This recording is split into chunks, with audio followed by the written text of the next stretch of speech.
That intro makes me laugh every time. Hi, everybody. Welcome back. I'm Kelley Wentworth. I am talking Survivor Episode 8 with a very fun guest today. Someone that I have actually, I feel like, become friends with in the last year or so. I know, shocking. I didn't even know it happened. An old schooler. Someone who I think would find at least one scroll in a hunt for money. Jonny Fairplay. How are you? It is an honor to be on the Edging with Kelley Wentworth podcast. Sorry, that's just how I observe it. Oh no! I guess I didn't think that name through, but Ethan's on is a huge fan. Peek behind the curtain. Hey, Ethan. Don't say his name 3 times. He's like Beetlejuice. He'll show up. This is already starting very strong. This is okay. Not how I imagined the day going, but here we are. Me neither. In all seriousness, Jonny, how are you doing? I'm good. It's been a long week. I'm looking forward to the weekend. I got the big Brew Fest coming up here in Danville, Virginia. I think there's over like 200 beers. Pretty excited about that. Last weekend, I was at the CBS Survivor sneak peek of the episode. So I actually watched the episode twice. And it was a really cool deal. We actually did a Survivor auction afterwards. We had the gavel and the wooden thing that Jeff hammers on from Fiji. Jeff sent it there. We did the auction, and then so we watched the episode. The screen goes up, and they go, okay, everybody, 1,100 people, UNC Chapel Hill. Everyone, look under your chair. There's 10 people with Survivor cash in an envelope. Take to your chair. 10 people go up on stage. We do the auction, and I was like the third item I brought out. It was a tuku buff. And the guy bid $200. And I was like, you can have this, or you can have the mystery deal. And, we had the things. And, it's covered, yeah. And he was like, what are you thinking? And I was just like, look, I know what's underneath there. You want what's underneath there. And, Rob C's just like, hey, do you trust Jonny Fairplay? Because I trust Jonny Fairplay. It was a mistake. I'm like, has no one here watched me before? Maybe they're basing it on House of Villains. Who's to say? But it was fish eyes. And I, of course, left with the tuku buff because...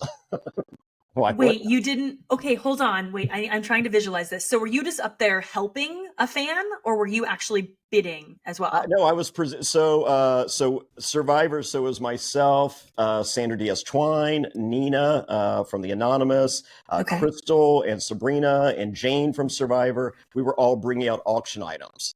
So, okay, got it. Okay, and so the auction's over, and then it's like, wait a second, there's one more item.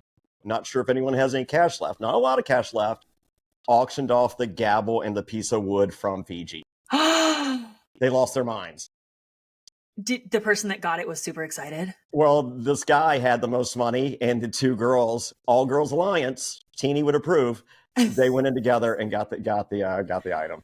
That's so awesome, because that's a one of a kind thing to actually have something that was used on the island, on Survivor, that beats anything else that you could have received. Yeah, and the fact, it's from the auction. I mean, it's not like we get the auction every time, because as Jeff has explained, it takes 3 departments to have an auction.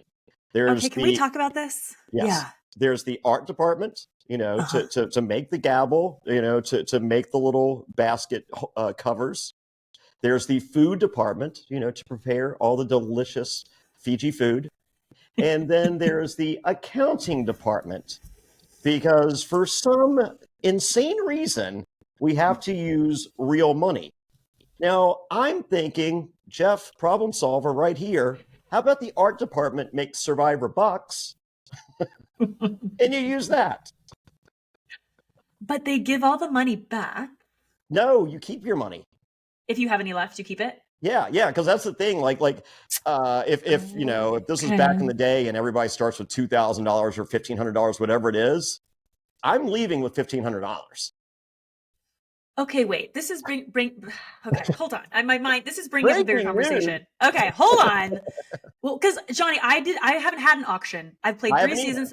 You haven't either. No, this is rumor and innuendo. Okay, so collectively we have had 0 auctions across our seasons. Okay. Experts. Wow.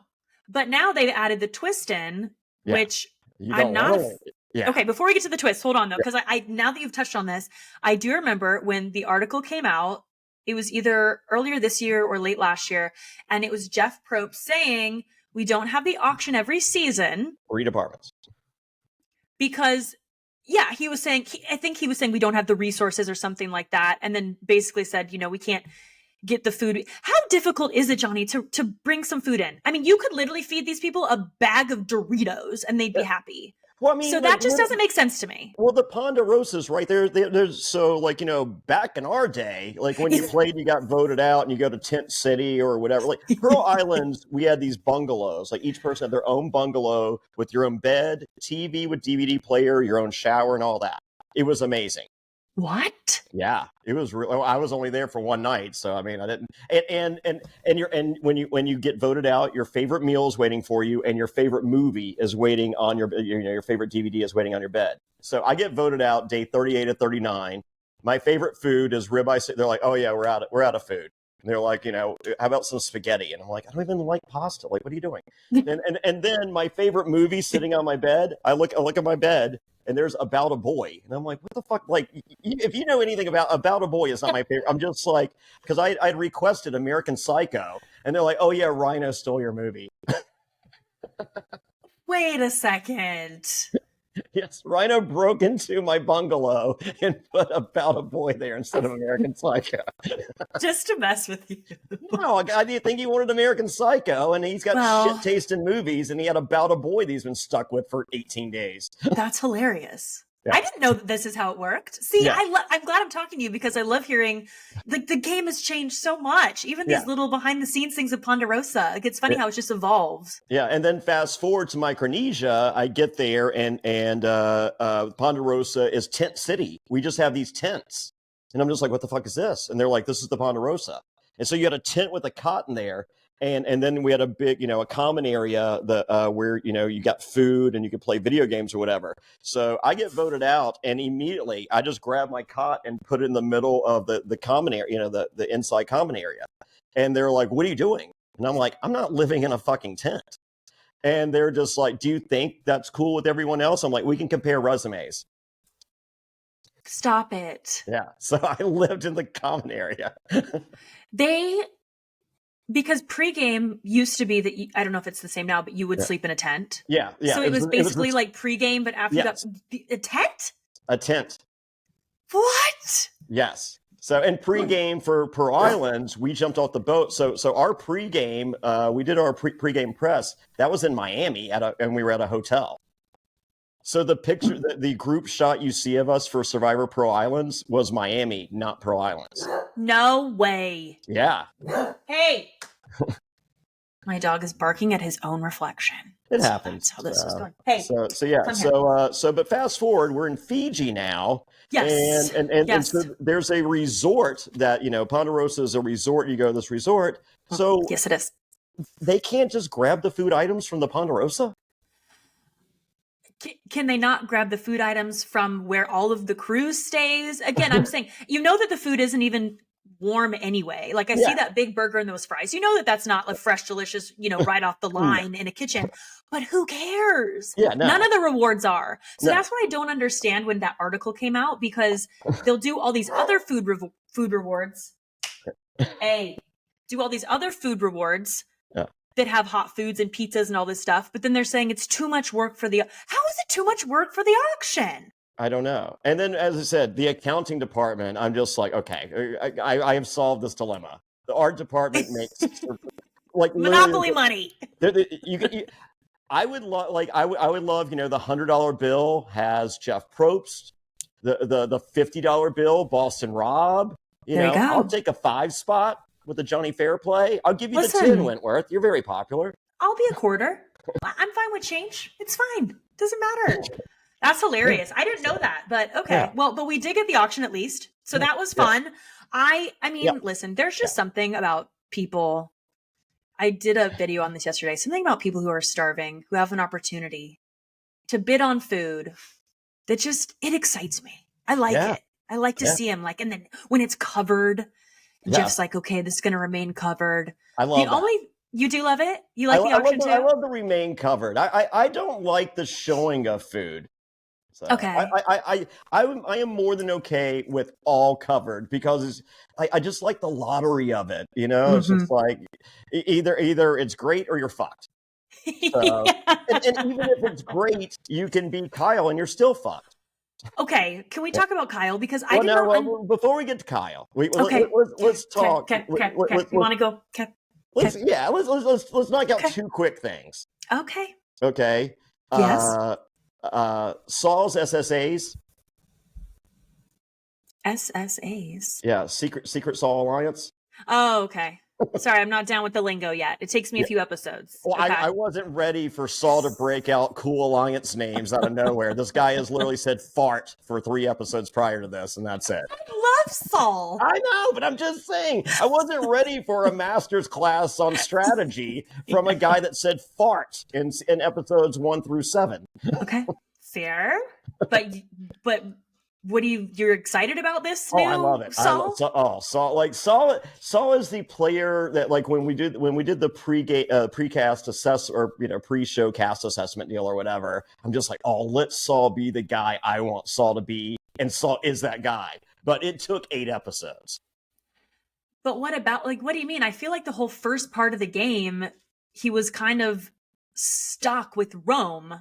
Yeah. So it was like constant. It was him just like basically keeping his cool the whole time, and then now it's like he's finally like free of these chains, and he's like, oh, I can breathe and I can be myself. Yes, yeah. I know. I understand the hindrance he started, the handicap he was given to start the game. Yeah, his hands were tied. He was just trying to get through. Yes, but once again, I wouldn't want it any other way. I didn't like the quote unquote bullying episode of Saw and Rome. Yeah, I didn't like the bullying aspect. Like we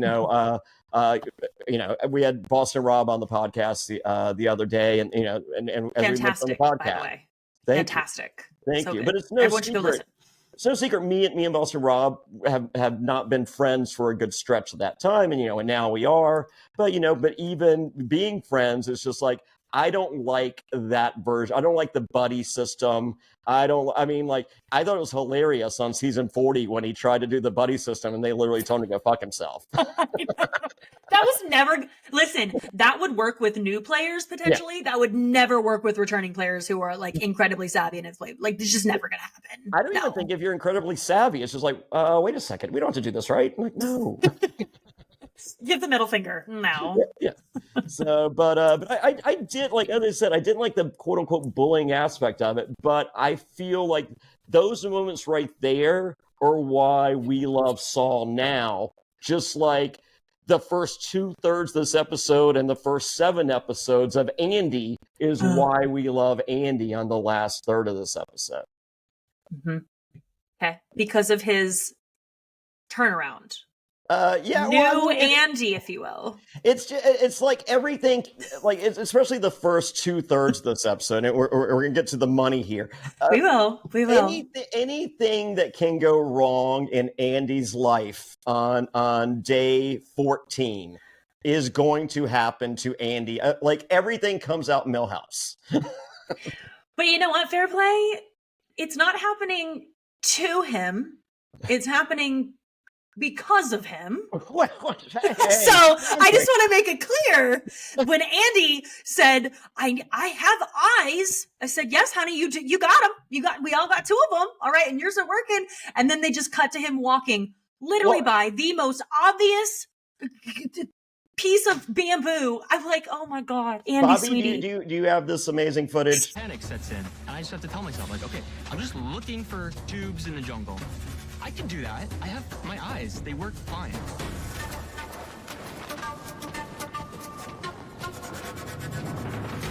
At this point, I just have to laugh. As Matt Bischoff mentioned last night on the podcast, Wentworth, the beauty of the scroll on the rock is that's probably not a cameraman, walking by. That is literally a camera on a tripod pointing at a scroll. Oh my God. Oh Lord. Oh boy. You're so right. Yeah, it's he just gets in his own way. That's the funny thing about Andy's game. But then he always finds a way to make it work. That's the funniest part about him. I love it. This was fast forwarding a little bit, and we'll get there. With the Superman thing, to hear 1,100 people in UNC Chapel Hill start chanting Andy, I was losing my mind. I was like, is this my favorite experience ever watching an episode of Survivor? It was amazing. I was watching last night and I was sitting on the couch and my husband was on the other one and he said, is Andy this like secret? Like, has he been playing all of us? I can't get a read on him. I don't understand him. And I said, no, honey, I don't think so. He's like, but wouldn't that be brilliant? I said, it would be, but I don't think that's Andy. But I'm sure he'd be happy that you're giving him that potential credit. Yeah. Did you ever watch the show I Love Money?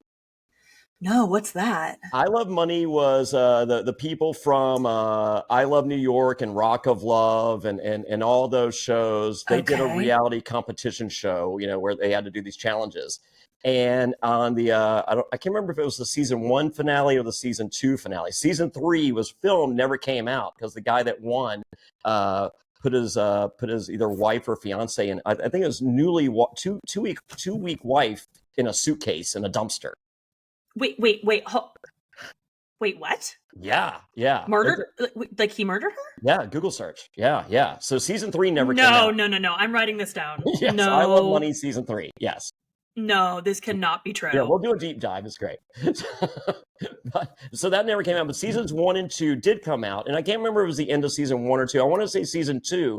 And this guy made it to the finals. And this guy was a mush mouth. He like, the edit was he was a complete moron. Okay. And he just mumbled all the time. And so anyway, the final challenge, they get there, and the first part of the challenge, he destroys like seconds. And he does his confessional. He's like, and beyond like Princeton education speak, and he's just like, this has all been an act. I'm actually a genius. And I'm losing my mind. I'm like, are you fucking kidding me? Fast forward 2 minutes, he shits the bed, everything's horrible. He's like, and then he go back for another. He's like, oh yeah, no, I'm an idiot. I'm just kidding. Oh, so he lied and then he lied. Okay. Yeah. That is like, why has no one ever done that on Survivor though? Saul kind of is, but not to the audience. Yes. Like, why doesn't anyone ever like fully think that they're fooling not only who they're playing with, but the audience? And then what you're just saying about this guy claiming, oh, I'm this crazy smart person. That would be, I would lose my mind if somebody did that on Survivor. We just thought they were a disaster. And then Liz Wilcox was not a billionaire last season. I don't Are we counting that? And I like Liz. I mean, great TV, but I don't know. Yeah, no, we're not. Different strategy. Strategy. As I said, I'm looking at her Instagram. I'm just like, this doesn't track. Did you say that last season? You're like, this isn't making sense. Oh, yeah. So, and she was quick to point out that rich people don't waste their money on expensive cars. And I'm like, but a lot of them do. A lot of them do. Yeah. They like to be flashy, for sure. Yeah. Okay. So we love Andy, but a little bit of a walking disaster, and yet somehow it all works out in his favor. I love it. It warms my heart. It warms my heart. So shout out to Andy's mom, Pam, who watches both of these podcasts. Loves them. Hi, Pam. You got a great Pam. Okay, cute. I sent Andy not a direct message, but I tagged him today and said, Andy, I hope you don't mind, but you are going to be the main focus of my Survivor reenactment this week because it's the only way it can be. I mean, the whole episode was at the Andy show, really. So are we getting not finding money and the Superman reveal, or 100%? Yeah. Okay, that's it. Yeah. Spoiler. Yeah. It has to be that way. Yeah. Okay. All the greatest Andy moments wrapped up into one video. Absolutely. Okay. Yeah. Okay. It's gonna be good. Okay. Okay, we got off course, but we were talking about Saul. So are we good on Saul? You feel like he's love cool. Saul, okay. Love Saul. Like I love seeing like there's so many people that get wrapped up in the pre-merge stuff, and they're just like, oh well, we didn't see that person, so they don't really count. And if they do it now, what are they doing? Look, there's 18 people. We got to tell a lot of stories, and if Saul is making it far into the game, we have to give people that don't make it far into the game airtime, or we should just start filming at the halfway point. Like we should not have had so much Rome in the preseason. Yeah. I mean, this season wouldn't be the same without that. No. So yeah, it has to be that way. Yeah, it has. Yeah. So sorry, it's called a TV show. It's not, your one favorite with your 15 friends on Facebook. You decide how the edit goes. I'm sorry. Listen, Fairplay, as someone who had maybe one confessional my first season, it's fine. It happens to everybody. Not everyone. It happens every season to at least one person. Let me put it that way. Yeah, and look how that worked out for you. And look at how it all worked out the way it was supposed to. No, I feel you're one of the most favorite survivors of all time. Well, I don't know about that, but I appreciate you. Thank you. I think you're in a pretty exclusive company. Okay, I think this is a good little, this is a great little thing we've got here. You're ruining our secret alliance, right? Okay, you're right. Well, I mean, it's not like, who knows if we'll ever play again anyway, but we don't need to go into that. You know what? Even if there is a secret alliance, it doesn't matter, because if Teeny's out there, I already know where the direction you're going. The all women's alliance that is brought up every other sentence by Teeny. I do hold it down for my girls. Yes. I'm sorry. Did she bring it up this episode? I don't think so. Twice. Oh, really? Yeah, I don't have it in my notes. I must have glossed over it or something. I feel like that's like every other sentence. That's what she's saying. I think it just transitions now. It's not even part of the story. It's just like, hey, there's a butterfly. There's an all girls alliance. Hey, look at there. I'd like to bid on this auction item. There's an all girls alliance. But we've had 2 women voted out in a row. Yeah. Teeny is not good at the All Girls Alliance. I would like to point that out. As much as this, because I'm like, hey, if I'm out there with Teeny, I really want to work with Teeny, but obviously Teeny does not want to work with me. But I feel like that's going to be okay. I feel like I'm safe, and I feel like I'm still working with Teeny. Well, I feel good about it because I feel like Teeny would want to work with me. So I'm in a good spot. She wanted to work with Sierra too. Didn't work out so well. That was literally her favorite person post-merge. I know. Oh, but listen, the game must go on. So sorry. You get an I'm sorry on your way out. There's that. You do. And Teeny's there for another day. So sorry, Sierra. But can I say something? We're jumping all around and it's fine. I mean, this is whatever. We do what we want. We do what we want here. It's edgy with Kelley Wentworth. It's on the edge with Kelley Wentworth. So I should have known, having Jonny on here. It could go any direction, like I already said. I can tell the direction.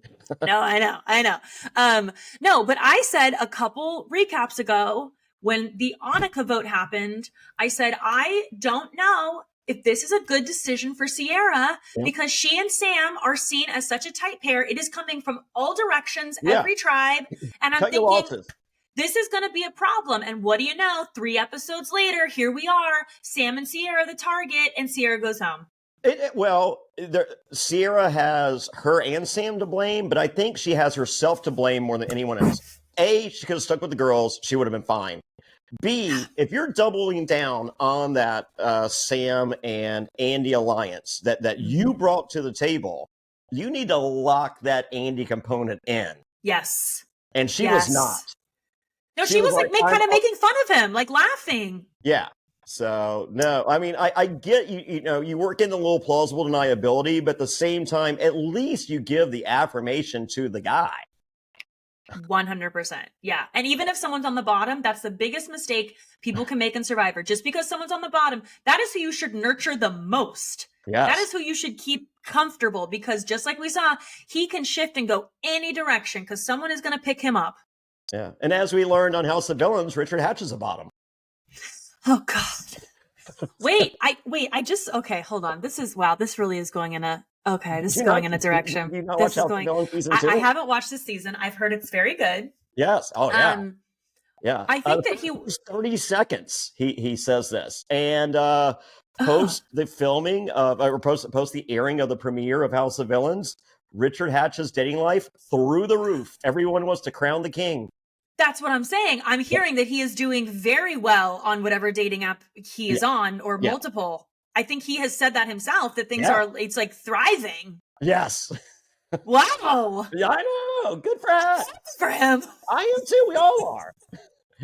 King George was like, oh, this changes things. Andy, rest assured, you're still King George's number 1 crush. Hatch is like number 12 or 13. You're good. Oh, really? Could we potentially see it? Andy, King George? Oh. Wait, doesn't Andy have a girlfriend? But he did say he was bisexual on the first episode. Listen, life takes you in different directions all the time. So listen. Andy might walk away with $1 million and a king to his kingdom. That would be a Reddit thread. I'm actually blocked from the Survivor Reddit community. I probably will be soon too. I'm not kidding. I am. Wait, I thought I saw you posting on there. Like I used it. Yeah, they blocked me for promoting my my viewing parties. What? Yes, the loser that lives in their basement that is the moderator for the Survivor, and the fact that these losers can be moderators of something like, you would think, hey, let's reach out to CBS or a player to be a moderator. So yes, some loser with this much amount of power in their lives has blocked me from contributing to the Survivor Reddit community. And yes, I promote my viewing parties and stuff like that. However, anyone did the @Fairplay Hates You, which is my Reddit name, I answered any question anyone ever asked, ever. But wait, I guess, okay, hold on. This is a bigger thing because I guess I don't understand. I just had a viewing party with Lauren. I'm pretty sure she posted in there. I didn't do it because I was working on other promotions. We block and tackle everyone doing something different. Sure. Why would that not be allowed? Because it's not just you promoting. Wouldn't you want to reach people who want to come, who might otherwise not know that it's happening? Because it happens to me every time where people message me. They're like, oh my God, I had no idea. I'm like, babe, I post on TikTok. I posted on Instagram. I posted on, but I'm trying to reach you. I want you to come and have a good time. There's so much fun. Yeah. No. What? Yes. Insanity. So anyone. Did they tell you that's why they blocked you? Yes. Nah. Yes. Sorry, I'm processing. I don't understand the logic. Do I need to bring up the conversation here? I don't even know. I kind of want you to because I'm just not understanding. As someone who works in marketing, and this just doesn't make sense. I don't understand this.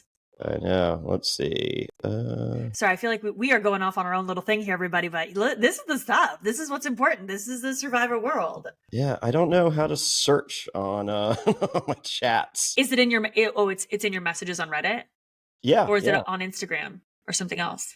No, it's in Reddit on my chats. Okay, if you can't find it, it's okay. I mean, I believe you. You wouldn't make that up. But that's insane. Yeah, I feel like this is. Yeah. No. Oh, well. So, but yeah, no. So if anyone has any clout with that kid that lives in the basement, and by kid, I mean, 45-year-old.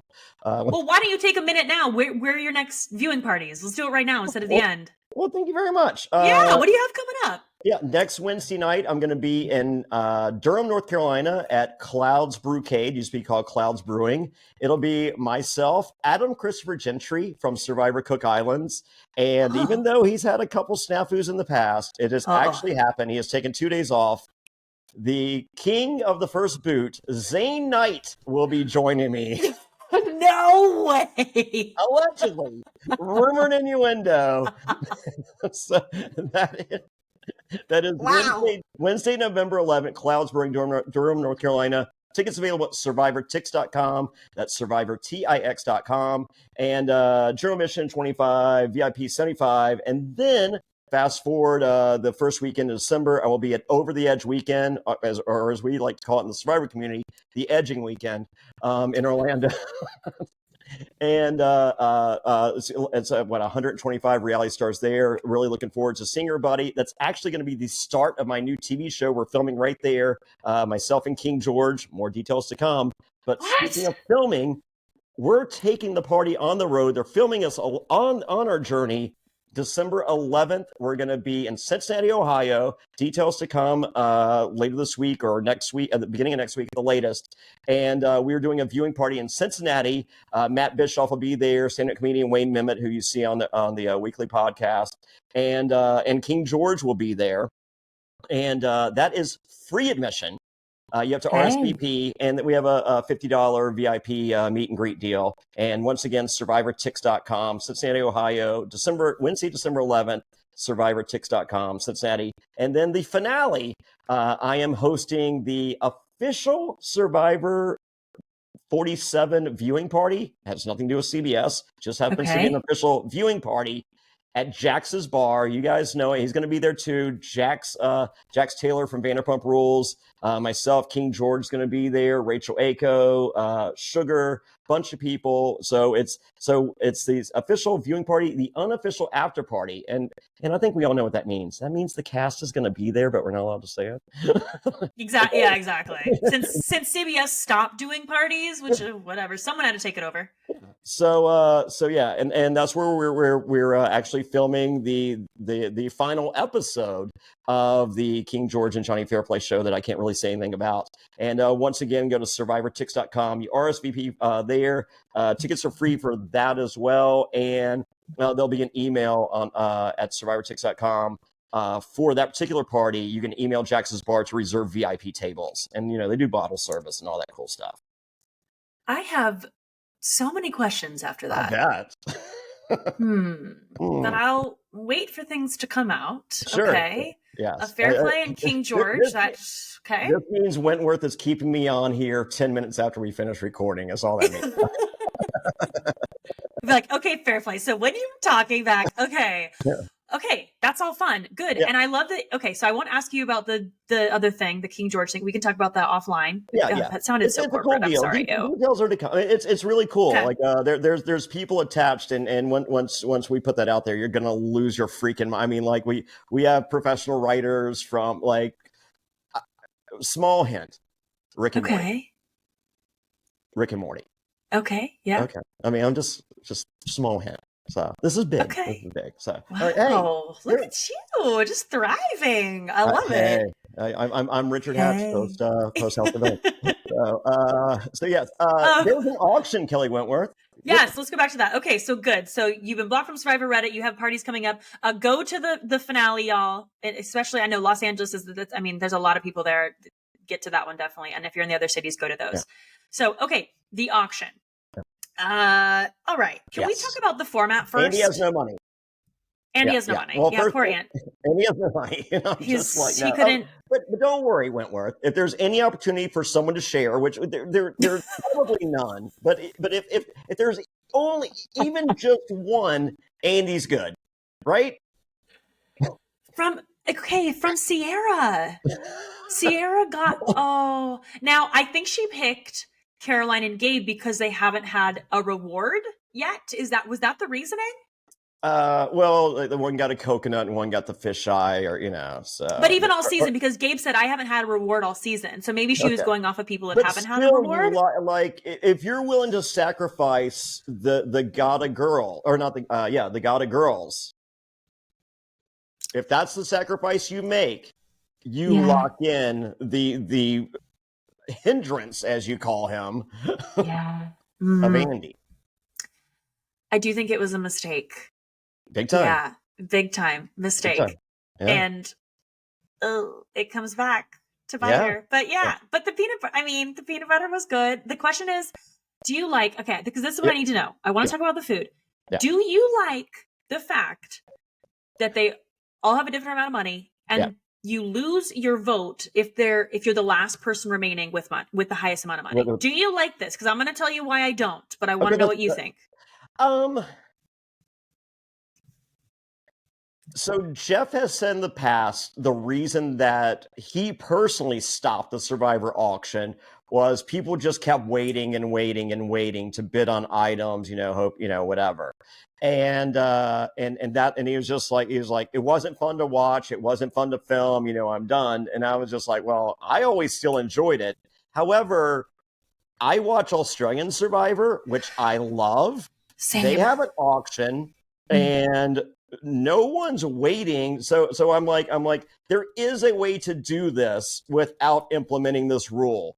But if he's done the math and consulted the scientists, and they're just like, hey, the only way an American Survivor to make them spend their money is to tell them they lose a vote if they have the vote. If that's what it is required to make it work, I'll allow it. I'm going to tell you why I don't like it. Fair. Okay, because first of all, there is a way. You just say there are going to be no rewards. There are going to be no advantages. Okay. Sorry, no advantages. Well, there was. Hidden. You would say there are going to be no advantages to bid on. Okay. Which, by the way, so it is hidden. Is that a loophole? Yeah, but they do that in Australian Survivor. So did Probst get that idea? Because do you remember the popcorn? Yeah. Brilliant. Yeah. I loved it. Yeah. But here's why I don't like it. One of my favorite things about the auction is when people are actually saying like 50, 100, 150, and then you might get someone that bids $20 and they get something really great because someone else is like waiting for the plate of spaghetti or hoping there's a burger. Yeah. And so I don't like, we kind of get that in the first 5, but then after that, the next 10, it's just, Sue's going to do it next because she has $400. Oh, Sierra's going to do it. It's like, I don't like that. I like to see them bidding against each other. Yeah, I didn't like the, I felt, I do see where you're at, where with the most amount of money is a handicap in terms of suspense. Yes, exactly. So, but also, I'm a big proponent. I love the surprise of the deal. I'm for all covered items. I like that. I'm fine with that. So, but can you imagine how much fun it would be if it was covered every time and someone was like $60 and then someone else said $100 and then someone's like, oh, I don't know because I only had this much left, and like, you know what I mean? Like that's the fun part of it. Yeah. I think a little bit of that was taken away, but. Where are you on British accents? Oh, what was that? Why did he do that? Bobby Goodsby, roll that beautiful bean footage. Well, if I'd ever been in Shakespeare in the Park, this is how I would do it. Sir, I present to you the most beautiful of Survivor auction items. I don't know what's in here. If you don't like it, I'm merely the messenger. Big 60. I feel like this is the fun Jeff Probst that we don't necessarily see on Survivor. So I was talking last night on the podcast with Matt Bischoff and Wayne Memmott. Have you ever seen on Adult Swim, they have this thing, the greatest event in television history. And I believe they've done 3 of them so far. And it's an Adam Scott production. Adam Scott, who we know and love from Parks and Recreation, Leslie Knope's boyfriend. No. Did you not watch Parks and Rec? No. Oh, I feel like you would like it. There's a part of me that like I see a little Amy Poehler in you. Oh, okay. Appreciate that. Yeah. I don't like comedy in that way. I like stand-up comedy. Yeah. And then I like dramas and crime and reality TV. Fair enough. So Parks and Rec's a great show. It's a little on the smarter side, but that's why not for me. Okay, fair enough. So, they do this thing, the greatest event in television history. They've done 3, and it's a scene-by-scene recreation of like the opening trailer for these TV shows. Like one of them was Heart to Heart. They did a scene-by-scene recreation, them driving across the bridge and all this. And Jeff Probst is the narrator for each of these. And it's so obnoxious, it's so over the top, and it's because there's all these problems and like it is insanity. And so there were 3 of them. I think like one was Too Close for Comfort, one was Heart to Heart. I can't remember. Anyway, so Jeff does these, and you feel his frustration as he's doing the next one and the next one, and by the time he gets to the 3rd one of these, he was like, "This is fucking stupid," and like it's literally Jeff Probst cussing, and I'm like, "What am I watching?" And this comes on, of course, at like 1 a.m. and it's just like, all right, why is Jeff Probst on my TV on Adult Swim right now? Why did Jeff Probst just drop an F-bomb? Like what? So I feel there is this cool part of Jeff Probst that and I don't know if the British accent is part of that, but I feel like that's Jeff's attempt to show us that cool part of Jeff Probst. Okay, I don't know what you're talking about for this Adult Swim thing. I was writing notes as you were talking because now I want to go look it up, obviously. Oh, yeah. It's on YouTube. You'll lose your mind. Okay, I'm going to look it up. Yeah. I do think there is a fun side to Jeff. I think he tries to keep it very professional. Yes. When he's actually filming and what's portrayed on the TV screen coming out, in all of our living rooms. Sure. But when you're out there with him, he goofs off. He is different. Yes. He is different. And people always ask me, how is Jeff in person? Let me tell you what, if you're fucking up a challenge, he is yelling at you. Oh, yeah. And how terrible you are. Yeah. And, you know, I mean, he will not hold back. Especially if he doesn't like you. Especially if he doesn't like you. He will, Yeah. He's just going to talk shit. Like, It's fine. We had that challenge where you had to, you know, combine the bamboo sticks and, you know, and just like, you know, a fair play stick, just a little short. And I'm like, go fuck yourself. It was literally like, we just got into it because like it's on Pearl, peek behind the curtain, folks. On Pearl Islands, you know, we would have a challenge, and you know, Jeff would come out there and goes, today's challenge, blah blah blah blah blah blah blah blah. No flubs. This guy is the most professional guy you've ever seen in your entire life. You're like, holy shit, this is fucking amazing. Yeah. And it's like, and then you know, of course, like out there, just like you are as a viewer at home, when he says all this stuff, you're like, oh. You know, like, what are all these rules? And then he says it again real slow, walks you through. Then they pick a representative from each tribe to do a walkthrough. So for the Morgan tribe, it was Andrew Savage. And for the Drake tribe, it was me. Not Rupert, me, leader of the Drake. Didn't show you that on TV, did we? So we do Set it straight. So we do the walkthrough, and he's just like, hey, any questions? Ask. If you have any private questions, pull me aside and I will answer them privately. I'm like, okay. So the first challenge on Pearl Islands, when we went through the woods and all that, I do the walkthrough, you know, they're chatting, you know, and I'm just sitting there. I'm like, you know, just putting my question in my head. I'm not going to ask them in front of Savage, you know, because I have private questions strategically based. So we finished the deal, and I'm just like, and he's like, okay. I was like, Jeff, you have something? He's like, yes. So I go over, I go, Jeff, so when we're doing the deal, so I saw like rocks and these big logs on the side of the trail. If we pass, can we pull those down in between? So you have to drag those over. And he goes, yeah, Fairplay just asked a great question. Everybody pay attention. He was asking if you could bring the logs down from the side of the trail. And yes, you can. And right there, this is challenge number one. And I'm like, fuck you, dude. So fast forward after that, Jeff would do the come on in, guys. I go, fuck you, Probst. I go, fuck you, Fairplay. Fuck you. We go back and forth like no way. Oh yeah, right. Like because I knew there was no coming back from this. So I'm just like, I know he's going to lean in. Anything I'm doing wrong in a challenge, which if there's any challenge, I'm going to do something wrong. He's going to see it. He's going to spotlight it. So I'm just like, guys, he's picking on me. You see this, right? I may or may not have instigated it, but he's picking on me. But did you kind of love it too? I didn't know. Yeah. You know, I went back for fans versus favorites. He comes there. He was just like, he's like, what do you miss most? I'm like, I just miss going toe to toe with you, Jeff. I was like, I loved every second of it. I was like, I love that you fuel me. And I like to think, because I've gone back and watched seasons 1 through 6, and you know, and you weren't like that. So I feel like I brought out a little bit in you too. And you know, and I don't know if we did a fist pound or a hug there or whatever, but you know, it ends with, you know, my exodus on fans versus favorites. And I asked for a hug. And if I may be mistaken, I think I'm the first to ask for a hug and receive it. Are you? I think so. I feel like some super duper Survivor fan would know that fact. I don't know, but I believe you. Yeah, I don't know. Who's to say? Who's to say? But you did it. So wait, is your relationship with Jeff? We're good. Like, you're good?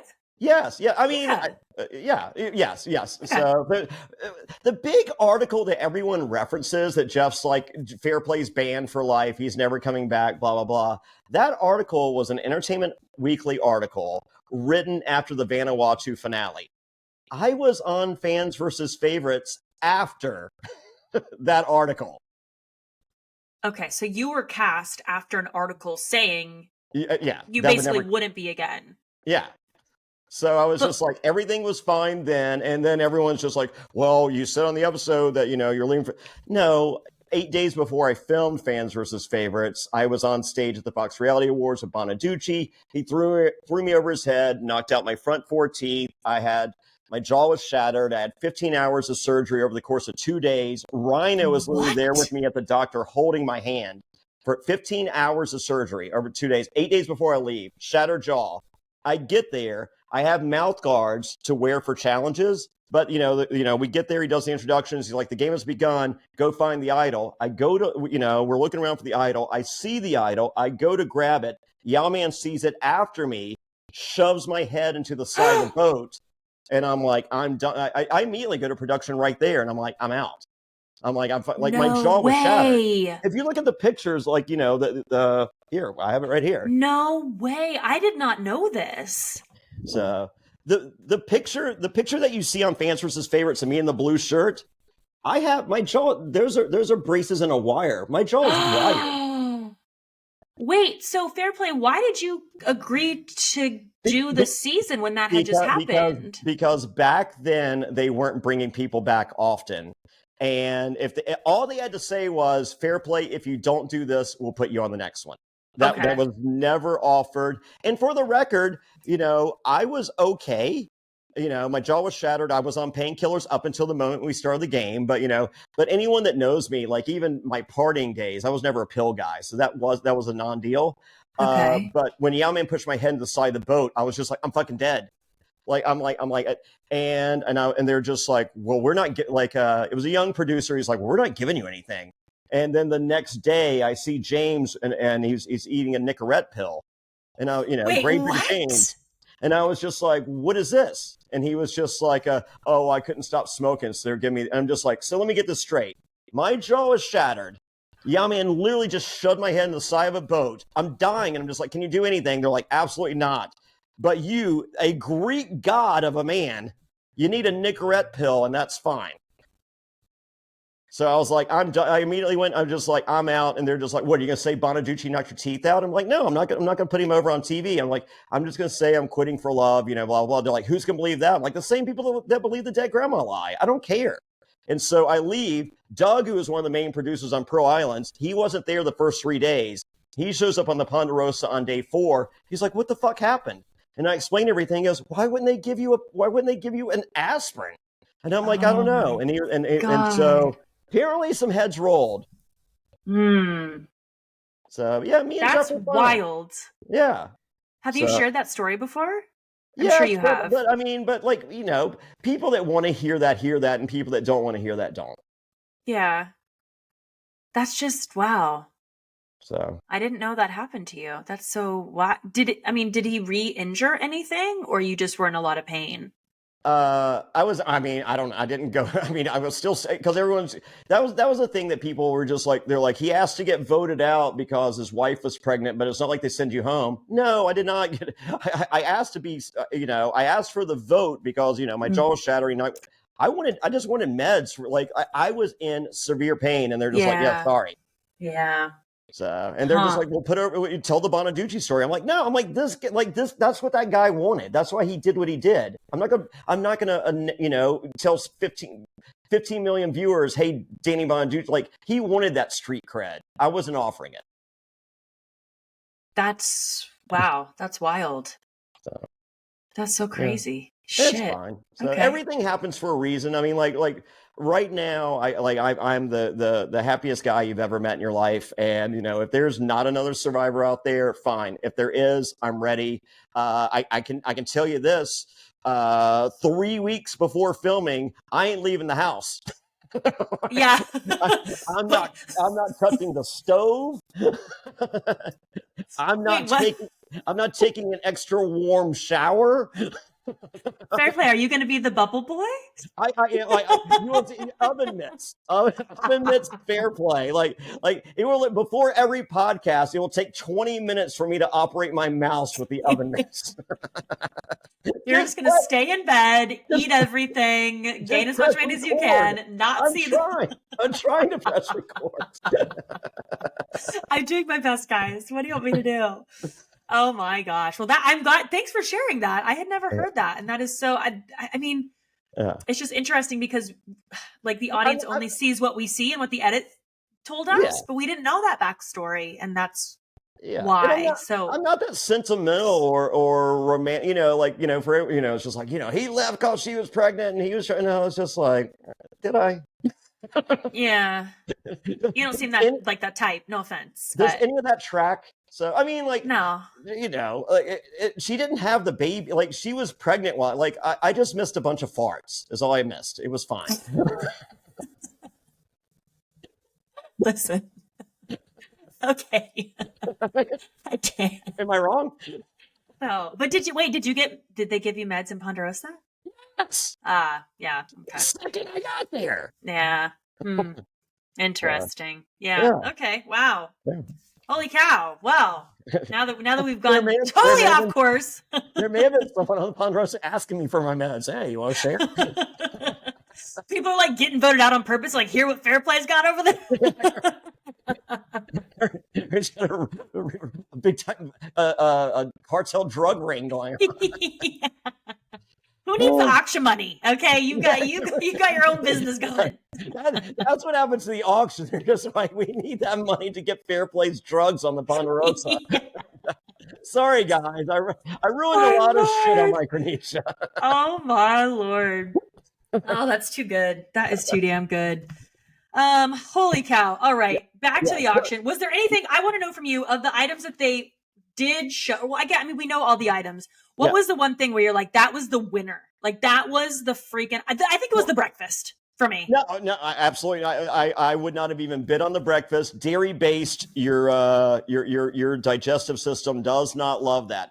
True. If you go back in the history of Survivor, I have the record for most rewards enjoyed by a single person in a single season ever.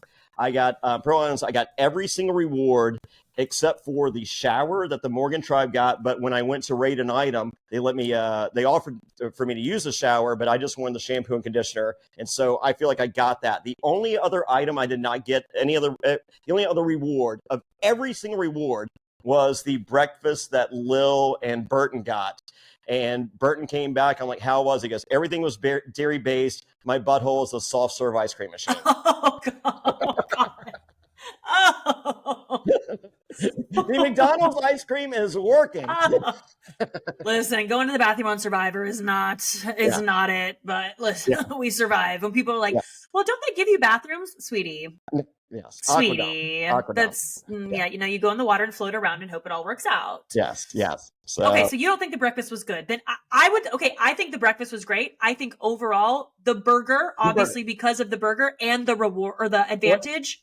The biggest beer in the history of Survivor. Did you see how tall that beer was? Oh, it was huge. Yeah. Immediately drunk if you had that whole thing. Sure. Yeah. So, that's and the reward. So, okay, I asked this last night. So you're presented that burger. And do you like onions or no?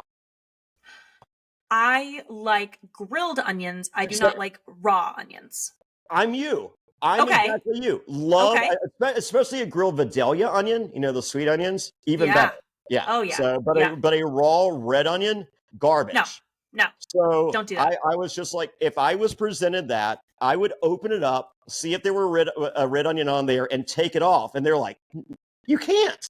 They're like, A, you're starving. B, Probst is going to make a scene. I'm like, I'm here for the scene. But Fairplay, if you got the burger, you could just take it off back at your seat. Oh no, I'm doing it in front of Probst. Oh, to make a scene. Oh, I like that. Yeah, I like that. Okay, I'm with you. They're like, no, you can't do that. Probst would make a scene. I'm like, I know. That's the point. Yeah, that's the point. That's the difference between good TV and those other guys. Always thinking. Yeah, I've always got an idea. Like at the end of those 3 days, it's like, I wonder what they're going to show. I'm like, they're going to show me taking off my fucking onion. That's what they're going to show. And it's like, it seems stupid, but I got a hidden immunity idol in mine. I don't care. The onion's the point of conversation. Yeah, that would be great. I don't know if it did, but you would still want the burger though, right? Like the burger is amazing. Or would you go the wings? Number one. I'm a burger guy. As I said. Yeah, me too. I'm burger over wings. Me too. As I said, the big beer did it for me. Okay. I would love a big beer. Huh? Really? Yeah. I would have bet $200. I would have bid $200 on a big beer, just the big beer. No, you like to drink on Survivor? Within reason. Okay. Yeah, I'm a big proponent. Like the merge feast. I'm not gonna get hammered and ruin my game because good. I'm there for work. Like if you get invited to a work function, like even though everything's free, you have free booze at your house. You do. Yes. Yeah. So, There's and I a think time and place. a lot of people forget that. So when I go play Survivor, there's the merge feast, and it's just like, and there's a kegerator there and bourbon. That's great. I'm there for work. I'm working for $1 million. And when I get home, I have better beer on tap and better bourbon at home. Exactly. It's a job. We had rum in season 31 and everyone was getting down on that bottle. And I was like, no, y'all, you're going to feel like shit tomorrow. Like, well, not only that, verbal diarrhea. Yeah, it gets you in trouble. Yeah. It definitely can. It's not worth it. Yeah. There's people that are not good at the game in regular circumstance, and you add a starving to death, dehydrated, whatever, plus alcohol, and you're going to find out every family secret you never wanted to hear, and some alliances that you were not aware of. It's very true. Yeah, not everyone should partake in the alcohol portion of the rewards. That is definitely true. But one big beer, I'm in $200 to $500. Okay, well, I like that.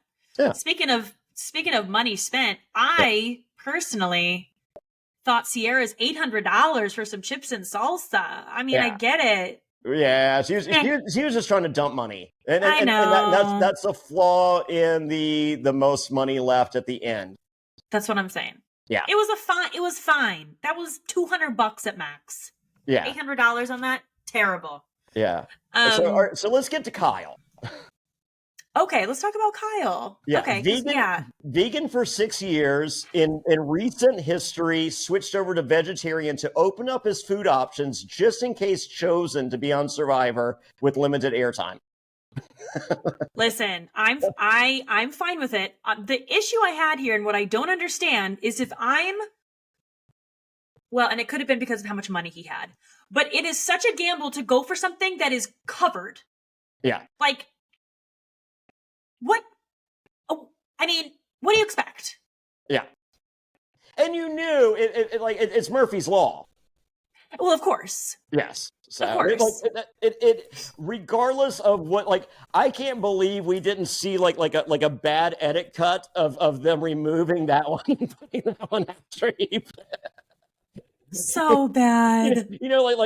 Like when you can see the stunt person, and like the blonde hair's coming out of the brown wig.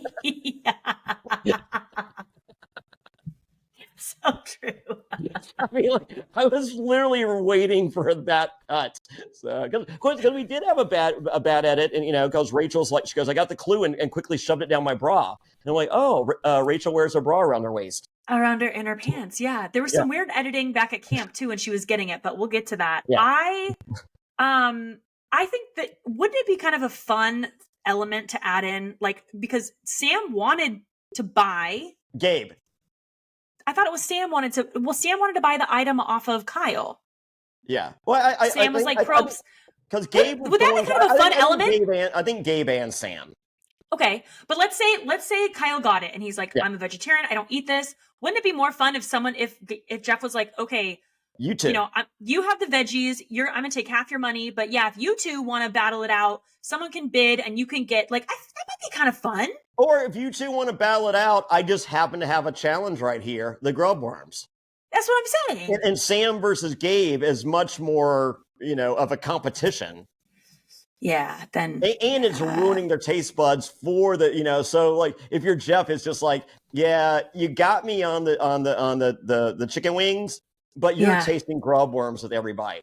Yeah, exactly. Yeah, it's all stuck on your teeth. That was disgusting, by the way. When it was juicing out of Sue's mouth, I was like, oh my god. Well, it's that new generation. 45-year-olds aren't used to stuff like that. Listen, it's a tough one to take down. Yeah, Sue, bless her. She's so funny every episode. I'm like, what is she doing? That Gen Z, those 45-year-old Gen Zers. It's tough. It's tough. I apparently I'm a Sooner. Or Boomer, whatever. I'm a Boomer Sooner.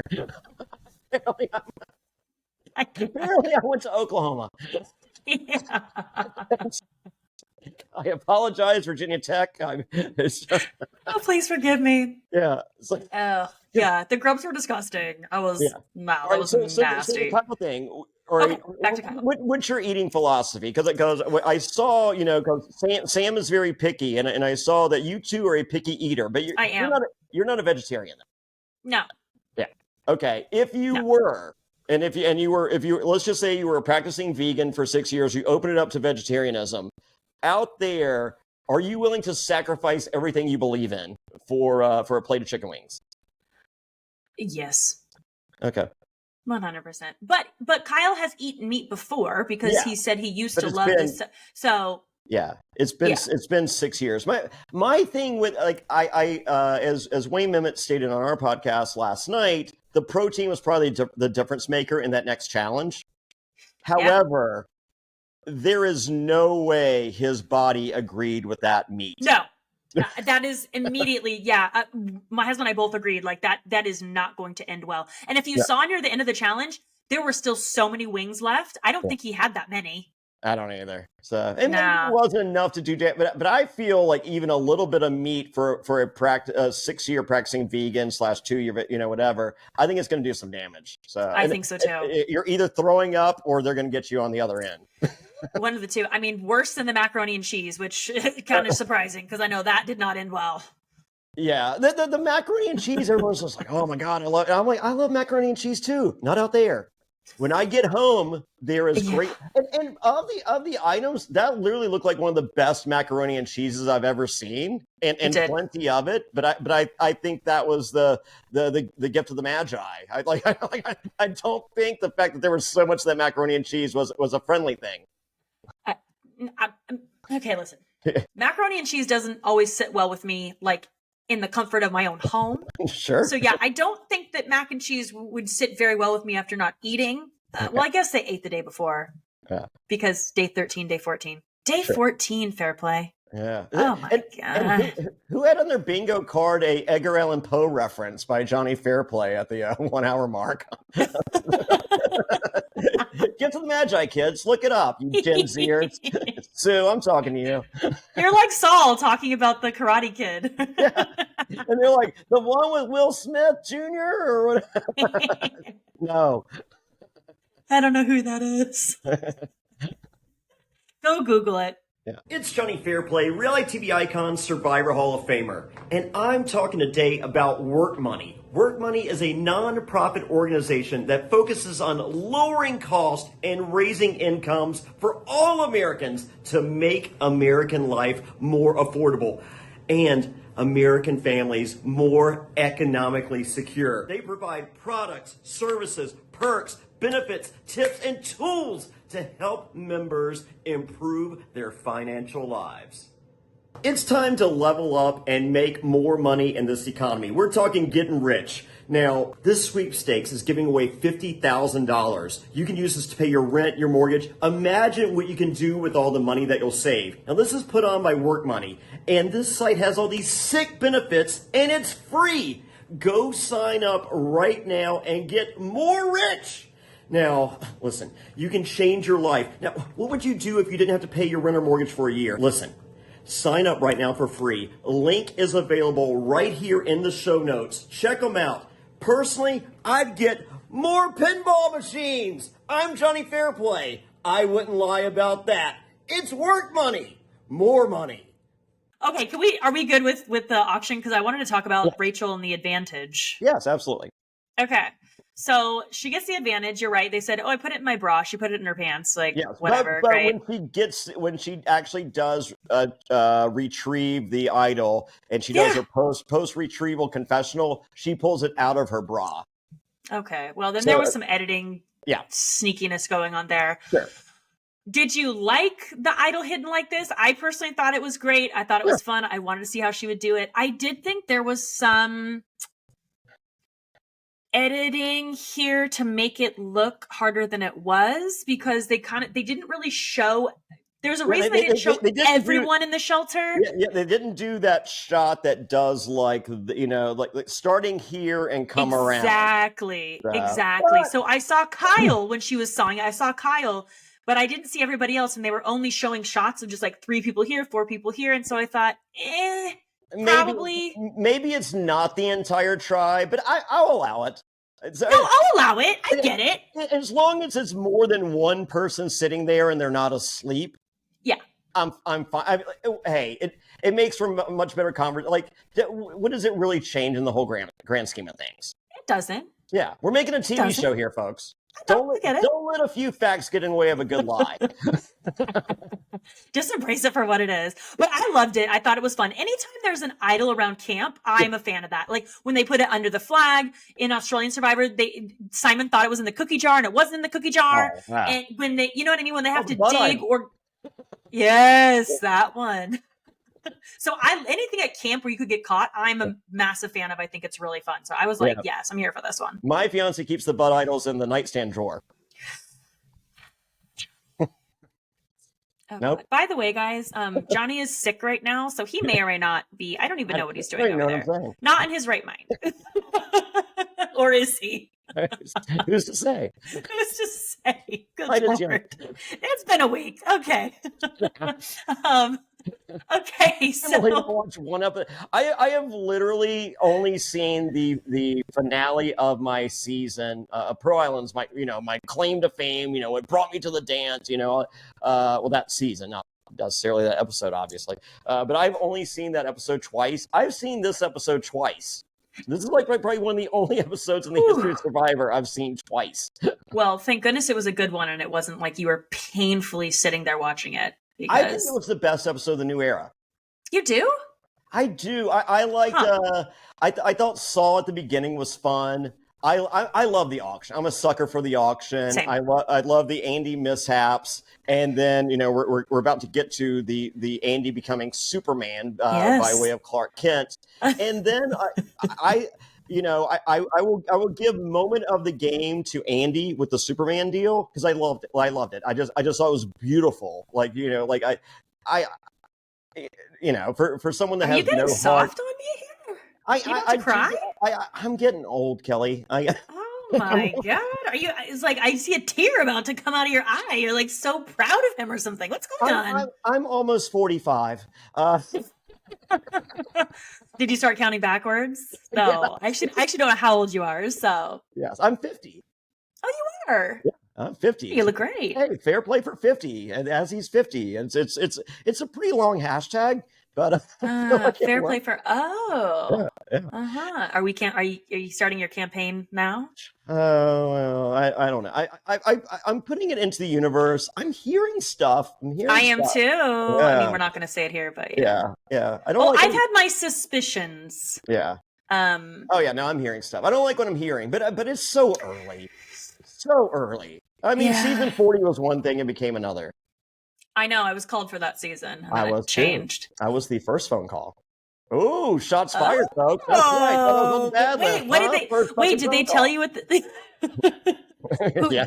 What did they tell you at the time? Did they give you any information on... Well, they just said, we're doing a season and they're like, hey, they're like, Fairplay, can I ask you a question? I'm like, I got a question for you. And they're like, okay. And I'm like, what fucking took so long? They're like, if it makes you feel any better, you were the first phone call. And I'm like, that does make me feel better. Oh, shit. And you said yes, obviously. Yes. And then they called me back 3 weeks later. They're like, hey, the network wants to go a different direction. Don't worry. Just fighting for you guys. He's hoping to make it happen, blah, blah, blah. And I'm like, okay. And then they called back and they're just like, yep, they went with the network's idea. Sorry, don't worry. Well,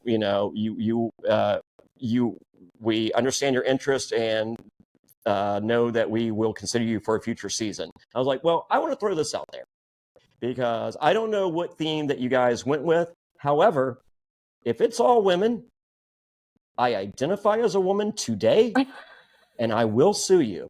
And they're like, we expect nothing less, Fairplay. That's the Fairplay way.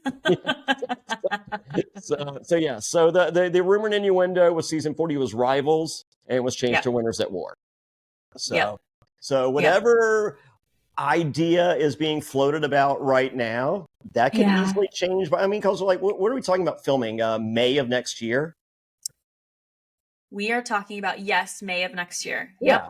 So, and and maybe what we're looking at right now is a Jeff idea, and maybe the network has a different idea. But Jeff, I'm talking to you. I think Legends is the greatest idea, and I think I don't know the idea for 50 as it currently exists, or if he even does. Rumor and innuendo, reckless speculation. Who's to say? Yeah, no one's sure what it could be. There's just people speculating or buzz going around. But sure, but I will say this. I don't care what the idea is for 50 in its current incarnation. Whatever your idea is for season 49, fucking scrap it unless it is New Era All-Stars. Like a second chance to, or like, New Era All-Stars. Like a New Era All-Stars. It would be second chance for them because they know, Yeah, but I mean, why are you going to do second chance and narrow it by any kind of field? That's just silly. Just do an All-Stars, what a horrible theme. So, New Era All-Stars, you make a couple legends. Season 50 is the people, your legends that you know and love, your All-Stars that you remember and you want to see back, and then your newly created legends competing with those people. And then season 52, give me a straight-up second chance. I agree with you because I think one of the issues we're going to run into potentially with doing 50 is that we haven't had. I don't even count Winners at War as like a returnee season where you. No, it's obviously is a returnee season, but it's very specific. And so the season before that is when I was on season 38. It was 4 captains, and the season before that was season 34. Yeah. So you're talking about all these seasons you've had where we have not had an opportunity to see the Angelinas, the Christians, whoever you want to, whoever your favorites might be. We have so many people from New Era that are good players, but we don't really have any, what I would consider like superstars because you haven't really had that competition. Like it's just different. So I agree with you. I think we need to see New Era people play again to really bring out. And so I fear that will not happen. Well, as I said, there was an idea pitched in February of 2019 that by March of February 19 was completely null and void and changed to a completely different idea. That's very true. So yes, we'll see. Yeah. So, I don't know. And maybe I've already gotten the call, or maybe I haven't. I haven't. You're such a tease, please. Please. Or have I? Or have I? Maybe this is all we're just sitting here BSing with each other, pretending like we know nothing and we know all. But we were all in the same group text. Yeah, well, we are. That's why we're here together. Now they don't call. They're just like, like you want to do this shit or not? Okay, let's go. Right. The reply back Y or N. It's like junior high. You flip it. You circle or flip the thing. Yes or no? Check yes or no. Okay, get through this shit. So that's so funny. And CBS are dating, or we're not. You know what? What if should I circle maybe? No, just give a maybe. Yeah. No one likes a maybe in a relationship. I assure you. No, that's true. Did they were you on that email that they sent out? I'm sure you would be. A couple months ago, I think it went to all past contestants, like asking for your like updated information if you wanted to provide it. And I was getting texts. People were like, "Did you get this? What is this? Is this for?" And I'm like, "Everybody, like, calm down." It's so funny how the community just like loses their shit when like fucking mine. So mine. I did not get it. It was in my junk email. Okay. And so I found it there. Matt Bischoff freaked. It was in his junk email. Zane Knight, shockingly, folks, does not have access to any email prior to 8 months ago. And if you're looking at your social media going, how am I friends with 8 Zane Knights on Facebook? Because Zane Knight uses what you call a track phone. And no. And when those expire, apparently so do the passwords that Zane refuses to memorize. And no, you're joking. No, I'm not. You're joking. No, I'm not. Oh my lord. Yes. Oh my lord. Yeah, look at your Facebook. You're probably friends with 8 Zane Knights. Let me look. This is what's happening right now, everybody. I'm looking. I cannot with this. Would it be Instagram or Facebook?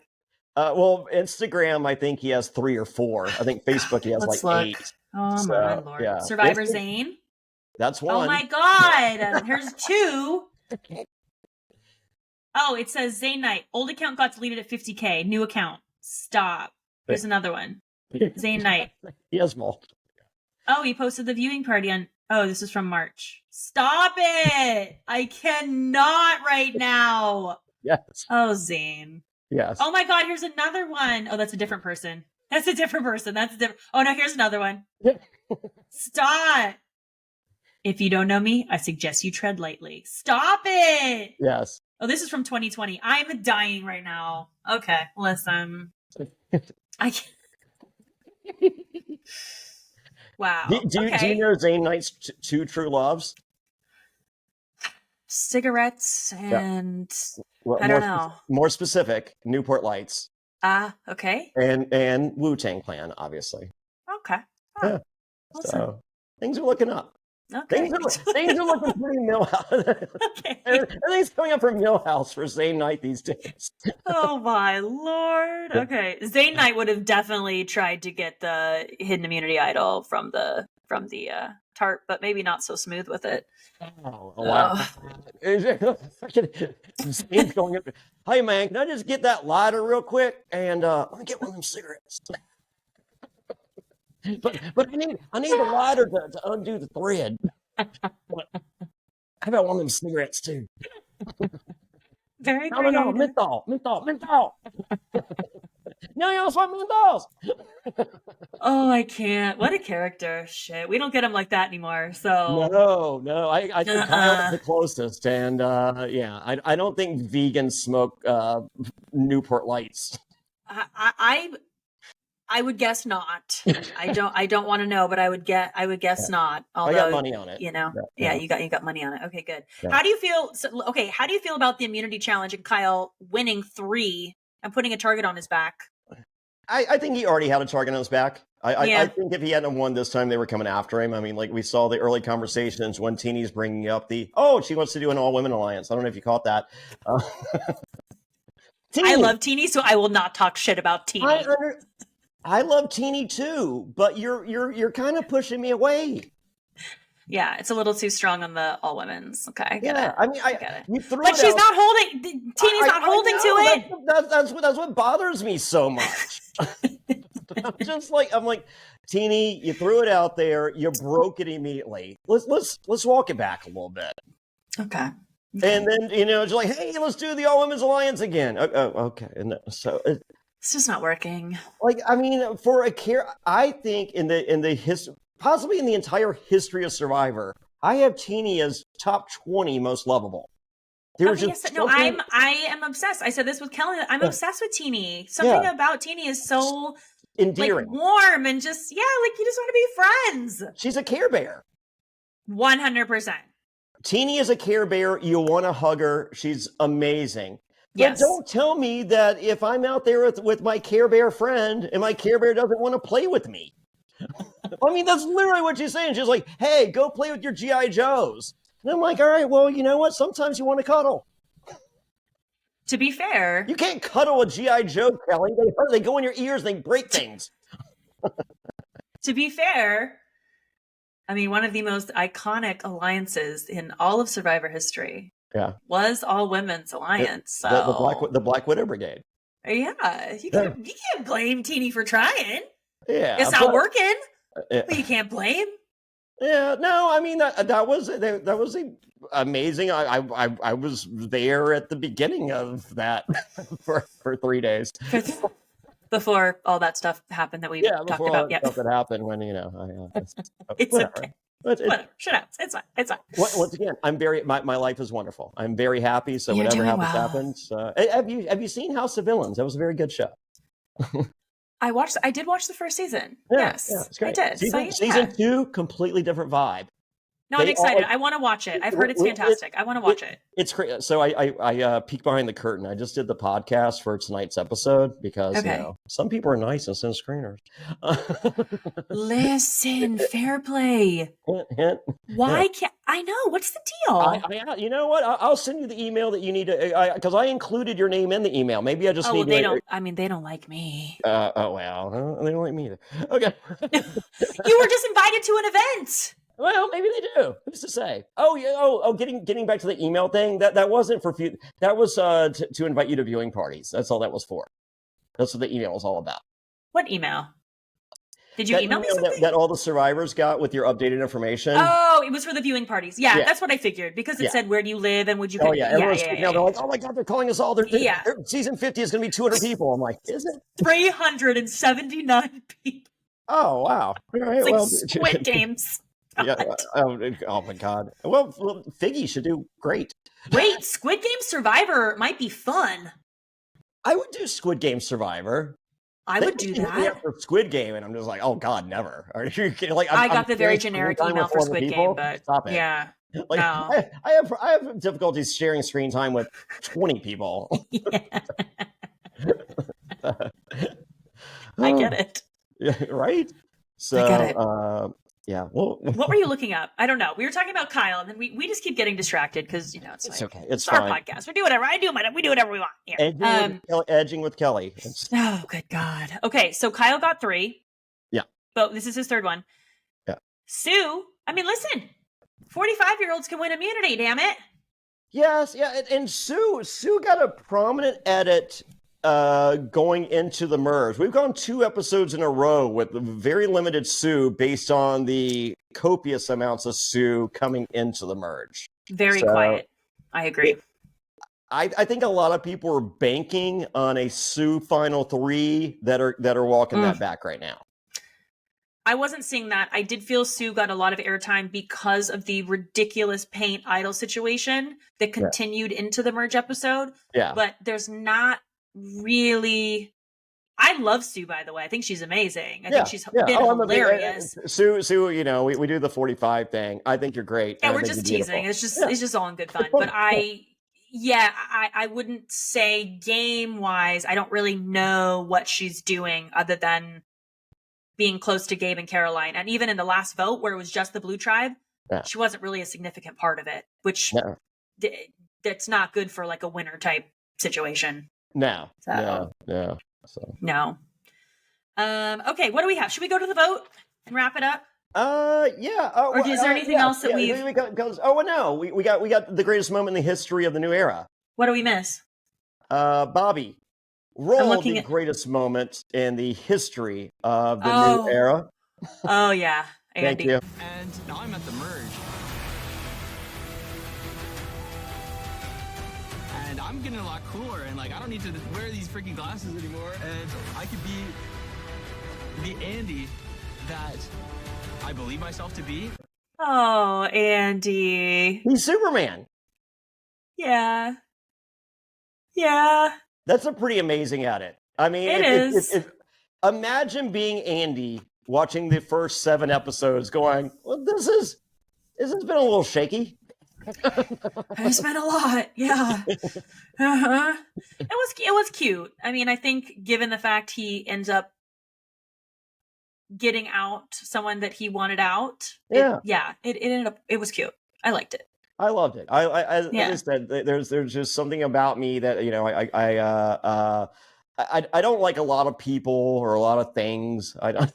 So. You don't say. Fairplay. I do love my pinball, and I love pinball. Actually, I cry about it on House of Villains. I like pinball too. Yeah. So okay. So were you more just like happy for Andy? Like you felt like this was kind of like the start of a redemption story, or like what did you love about it? I mean, I for someone that's received so much online hate in my life, like, we're talking 2003, 21 years of, we're talking previous online. I mean, when I did my first season of Survivor, I was contacted by CBS, like 8 people sent feces to CBS attention to Jonny Fairplay. And I'm just no. I'm like, do you next day air it or like, Are you serious? Yeah. There were reports of people smashing their televisions, when I would swear at my grandma after the dead grandma lie. I have literally, this is no exaggeration, I have literally woken up in 3 separate emergency rooms in 3 separate states from being sucker punched from behind in public. Someone seeing me out because they hated me so much because of the dead grandma lie. What? Yes.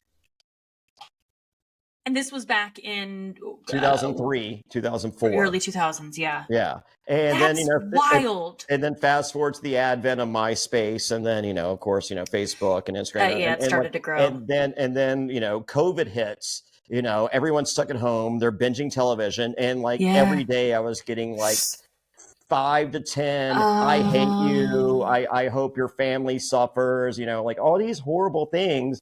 And I'm thick skinned, that's why there is just a small speck there that, that most people have for a heart, full size, it's just shrunk up, I'm the opposite of the Grinch because I was a wonderful person. You people are just bleeding it out and there's nothing left. Yeah.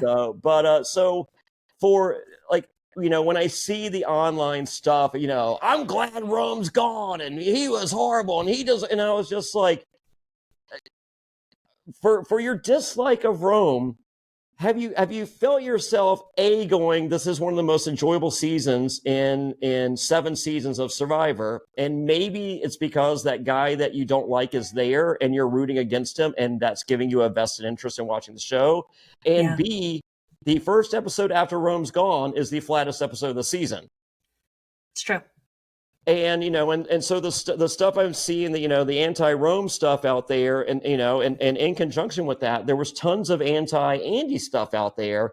And I'm not saying that, people aren't entitled to their own opinion and you can say what you want, but A, don't at people, and B, don't DM people with because for me personally, because I know for a lot of these kids, and I say kids because, I'm slightly over 45. But 45, 50, same. Yeah. Yeah. But they're new to this and, and you get this and it hurts. And, for me, you say something negative about me or my friends. I don't even care if it's about me. You say something negative about my friends, I just block you. Because when you say something negative, you're literally raising your hand going, Fairplay, I just lost my privilege to see what's going on in your life and the life that you choose to be kind enough to share with your friends, your family, and other of your reality television brethren that that you put out there for us to enjoy and be like, oh my God, how this is fun, whatever. And so when you do that, I'm just like, you don't get to see that anymore. And I'm so petty that if I block you on Facebook, I might search for your Instagram just to block you there. I don't care. I got nothing but free time, folks. I don't think you know my level of petty. Oh. Because listen, I'm with you. I definitely have not received as much hate as you, but I have received death threats. I've received stuff of you're the biggest C word, blah, blah, blah. Oh, it's just crazy stuff, So I do have empathy for people that are also on the show. I mean, there's stuff on the show that you have to make fun of. I made a video of the Rome puzzle because it was so fucking funny. Yes. And but after his vote out, I was gonna do a video and I messaged him and I was like, hey, I'm kind of teetering on this because I don't want to put out a video that's going to get you more hate. And he was like, I appreciate that. And maybe, and so I was like, you know what? I'm just not going to go that far with it because I already saw it was going to be funny. But anyway, the point is, to the petty thing, I will have people message me. I will find your fucking mom and I will send them the message. And then you'll come back crying to me, asking me not to blast you on social media because now you're grounded or something. And I'm like, well, sweetie, you're 16. You shouldn't be doing this. So hopefully you learned a lesson. Yeah. Or I had a guy once who was like, wow, when did you get so fat or something? And I blasted it out and someone knew him and sent it to him and he sent an apology video. And it's we should hold people accountable for these fucked up things. There's a difference of criticizing wow, that was really bad gameplay or blah, blah, blah. But when you start being so cruel and you're tagging people and you don't even follow that, why? What is, I might talk shit to you. I might talk shit to my husband in my living room, but I'm never going to go seek out their handle and be like, you should die and all your friends. It's like, what the fuck is wrong with you? Yeah. No, I mean, like me and Ethan and Wendell and whoever, we are cruel to one another. But that's what friends do. Like, you I mean, can be. if you look at if you look at the great comedians, like the dark, the guys I like, the Jim Nortons of the world, and when they get together, Bert Kreischer, like they literally shit like Jeff Ross. He's the roast master for a reason. They literally shit each other because that's what friends do with our twisted sense of humor, and that's fine. So, but that's not, I don't know you and I'm coming after your family and I'm not witty about it. No. Yeah. It's not, there's like a lot of hatred behind it. And I'm with you. I'll just block somebody. I don't even give a shit. I'm like, bye. Like, fuck you. After I put you on blast. Yes. So, but the Andy stuff, I don't know that I think there's an innocence to Andy that makes him more sympathetic to me. And that I'm just like, I just want to protect Andy. Okay. I get that. And so for this moment of Andy becoming Superman, like, and for me to be at that Survivor CBS function at UNC Chapel Hill and to have 1,100 people chant Andy, I was just like, this is the moment. This is the moment Andy's been working towards his entire life, and he's achieved it. And it could be downhill from here, and it possibly and probably will. Yeah. But I love it, and I love that that he at least had this moment. Yeah, I think so. And he's had a couple. I mean, he had the Annika moment where he stayed and she went and was totally blindsided. I know. Oh my gosh, she was like, it's so funny. But I'm with you. Yeah, I'm glad that Andy's having a little bit of a redemption story. I always love a redemption story on Survivor. I think that that's great. And I think that Andy is a good person and just wanted to go out and have fun. And I think until you play Survivor, like everyone watches from their couch and they're like, oh, well, I would never do that. Or why are they acting that way? And until you hit that beach, you do not know. Yeah. And that's it. Whatever you are, you may not be out there. Like say you're you, Kelley Wentworth, and you're and say you're fun and you're social and you're all that, and you show up and there's a Jonny Fairplay there that chooses that he doesn't like you. Okay, for whatever reason, why I'm a good person, I'm fun and I'm social, and I choose I don't like you. You're not playing the game you want to play as of that moment because you can't. Right. You have to counteract this fucking asshole. Right. And as a result, you're not as fun and you're not as social because there's this hiccup in the road that has to be overcome before you can get back to being fun. And while you're not being that fun and social, people are making ideas and perceptions of you. Yeah, you said it really well. I think Saul is a great example of that as well. Yeah. Yes, I think Saul is a perfect example because I think if Rome's not there, we're on episode 8 going, well, Saul's going to win this game because we've seen so much of how great Saul can be at this game versus we saw a guy going serenity now, serenity now, serenity now. Keeping it together, meditation, hold it in. So but as I said earlier, the moment of the episode is Andy, player of the episode. And you called this person out earlier in your podcast and on your social media. Player of the episode is Rachel. Oh, she's amazing. Holy smokes. Oh my gosh. Don't come home with anything in your pocket, Kelley. Oh, fuck. Thank you for reminding me. Yeah. Thanks for that, Fairplay. I needed to remember that today. Thank you. I'm going to go have a cocktail now. Appreciate that. No, it's true. I know. It's true. But hey, but a little ballsy to not use her idol tonight. What was the shot in the dark situation? Was she was reading the room. Testing people? Yeah. Smart. We have not seen that in the new era Survivor. Someone play their shot in the dark, not to play the shot in the dark, but to read the room to use an idol. This is strategically best move in the new era thus far. Yeah, absolutely. Yeah, I think she's a wonderful player. That's a King George move right there. Like King George, like, oh, the shot in the dark's not for the shot in the dark. Shot in the dark, you just do that. You read the room, and then you know if you need to. And I'm like, oh, of course, because that was the whole reason for the creation of the shot in the dark, not to use it as a shot in the dark. That was a big middle finger to Jeff Probst. Like, I'm going to take it up a notch here. Bye. Yeah, no, that was great. I love her. I think she's amazing. I think, I was really shitting on the. Would you have ever thought of that for shot in the dark to use that as a barometer for your idol play?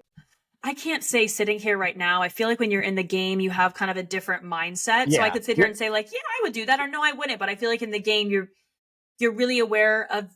You should be very aware of other people and how they're acting. And she said like, oh, they're acting very strange. And I've had moments like that where I'm like, this is no. These two things are not adding up right now. Sure. And so just her awareness and like perception of things and taking that information. And I mean, she's fantastic. So I can't say if I would or would not, but it was brilliant. No one's done it. And yeah, bravo to her. She still has an idol now. Fantastic. Yeah, well, perception wise, her and Sierra noticed that people aren't talking to them. I'm like, ding, ding, ding, ding, ding. Okay. Yeah, hello, red flags. I'm not giving you an award for figuring out that, because a lot of people don't, but you should. Okay. So she got that part. But, but the easy resolution to that is, okay, I'm just going to play my idol because I don't feel safe because no one's talking to me. But instead of that, hey, let me do something that's never been done. Let me play my shot in the dark, because so I play my shot in the dark. That vote isn't going to cost me. No. I'm not, my boyfriend or husband, I can't remember if she's married or has a boyfriend. Her partner told her, do not come home with anything in your pocket. So she's like, okay, I got two things in my pocket. I got a shot in the dark and I got an idol. Let me play this shot in the dark of zero consequence to the actual shot in the dark aspect of this as a barometer. And I'm just like, whoo, she's ruined it for everyone else. Yeah, it was great. Yeah, it was great. It's fun while it lasted, Rachel. Thanks. Yeah. Okay, so we can just remove the shot in the dark now because it will never be the same. Yeah, we're done here. Yeah. Yeah, no, it was That's brilliant. That's brilliant. That's next, as I said, that's King George level gameplay. Mm-hmm. Yeah, very smart. She has proven to do a lot of great things in the game. I love her. I'm really glad. I was really irritated with all the twists last week, but I'm glad that she stayed because I do feel like she's fun to watch too. Yeah. So I mean, you don't always get game recognized game. If she was crappy, it would be like, oh, why'd you save her? She sucked. But you're like, thank God she got saved because she's good. Fucking sucks for Tiana, but also glad it was Rachel. So thank you. Thank you, Saul. Dude, and Saul and Rachel together, I'm living for that duo. Also, if we get Genevieve and Andy, if this all ends up working out, I'm love both of those duos. If it becomes a thing. What about Teenie? No, I love Teenie. Don't get me wrong, but I feel like Teenie is on the outside of this four looking in, but I feel they're welcoming. It's almost like they're making an all-women alliance that's not going to work out. Yeah, I don't know. It's so strange how that. Yeah, I know we've had 2 women voted out, so I'm not really sure. Yeah.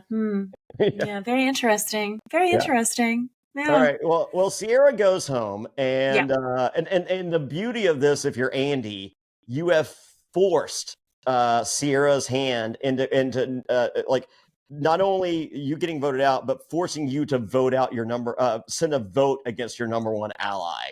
Like just icing on the cake for Andy. Like he's smiling and he's just like, "Hey, isn't this great?" And everyone's trying to no sell it. He's like, "Oh yeah. We're not celebrating yet. Okay, yeah, we'll celebrate later. Okay." In so many ways, to me, he's like a little kid. Like he can't control it. Sometimes kids have no filters and they that just to me is like Andy is just so. Sometimes he's just like watching like a little kid, it's a childlike innocence. That's a big innocence. Yes. Yeah. Yes. So, I love it. He's a dirty player, as he says. Wait, he said that? He on his vote. What's the? He goes, oh yeah. Just a heads up, I'm a dirty player. To be determined. I don't know about that. Yeah, I don't know about that. Yeah. Because I think that I would say that if he didn't, it was obvious that Sierra and Sam were just kind of stringing him along. So it made sense for him to make the move. I think it would be different if they were actually a tight 3 and he fully was like, yeah, no, I'm going against my people. But that was never really that strong anyway. So I feel like it's I don't about think as so. strong in the new era. I think it's about as strong. As Okay, fair point. Okay. Yeah. All right, good. All right. So next time on, Sierra gets a hug. I am not the only person to get a hug. They're handing them out like free cars by Rosie O'Donnell or Listen, I think it's Oprah. Well, Rosie gave them to the survivors. Oh. So all but who's the one she didn't Boston? She gave one to everybody but Boston Rob. No way. Yeah. He said on the podcast. Oh shit, I missed that. He did. Yeah. Yes, back in the day, she gave a car to every survivor except for Boston Rob because she didn't like him. And I was like, oh, she would have fucking hated me. Oh Lord, yeah, you don't want to know what she was saying about you then. Oh hell no. Yeah. She probably wanted to send you down off into the river. Maybe. I was like, yeah. No, there's so many people that have kind of shocked me when I met them. Like Sarah Silverman and Jimmy Kimmel when they were together. They used to watch Survivor every week, and I was just like, and they're like, dude, like, because we used to hang out at the M Bar. They're like, dude, we watched you. Remember, you used to be here, but we were Team Rupert. And I'm like, really? You seem smarter than that. So but that was the editing. They made Rupert they really, but I feel like they're smart enough to read past the edit. So Kathy Griffin, she's like, oh, so there's so many. I'm just like, wow, I just thought you were better people. But oh my Lord. That's fine. It's all right. Yeah. It's a TV show, Johnny. Come on. Sure. But next week, Sam has a vendetta. Saul, Gabe, Sue, and Kyle are all possible targets. And but no matter who it is, just be rest assured, Sierra will be a tough jury member. I think this is the beginning of our bitter jury to end season 47. Yeah, very possible. Do you have any predictions on who's going next week? I feel I don't feel strongly. I think with we. If I had to place money, Sam or Gabe.